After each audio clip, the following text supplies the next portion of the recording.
સંસદના વિપક્ષી નેતા રાહુલ ગાંધી અને કેન્દ્રીય મંત્રી રવનીતસિંહ બિટ્ટુ વચ્ચે ઉગ્ર બોલાચાલી થઈ.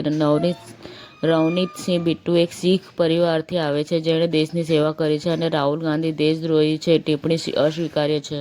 મમતા બેનર્જીએ કહ્યું કે બંગાળને લક્ષ્ય બનાવીને ફક્ત નામો કાઢી નાખવા માટે એસઆઈઆર લાગુ કરવામાં આવી રહ્યું છે.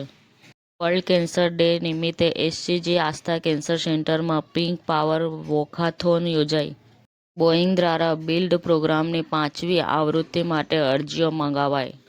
રાહ તાલુકાના ડેડુઆ રોડ પર વિવાદ, ગ્રામજનોની માંગ, સિંગલ પટ્ટી કામ સાથે વિરોધ, 7 મીટર પહોળો કરવાની રજૂઆત. ઉદ્યોગ મંત્રી પિયુષ ગોયલે કહ્યું કે ભારત અમેરિકા કરાર દેશ અને નિકાસકારોના હિતમાં છે. સ્ટેમ ક્વિઝ 4.0ના આનંદ હાઈસ્કૂલનો ડંકો, રાજ્ય કક્ષાએ 2 વિદ્યાર્થીઓની ઝળહળતી સફળતા.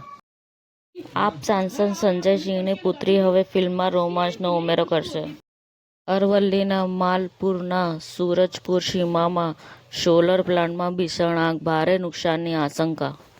સમાચાર ટુડે ન્યૂઝ ચેનલની ટીમ અને જે સત્ય છે તે જ બતાવશે. આપ જોતા રહો સમાચાર ટુડે ન્યૂઝ ચેનલ. ગુજરાતની ધરતીનું ગુજરાતીઓ માટે જ, એટલે કે સમાચાર ટુડે ન્યૂઝ. અમારી સમાચાર ટુડે ન્યૂઝ ચેનલને લાઇક કરો, શેર કરો અને સબસ્ક્રાઇબ કરો અને જોડાયા રહો સમાચાર ટુડે ન્યૂઝ ચેનલ સાથે.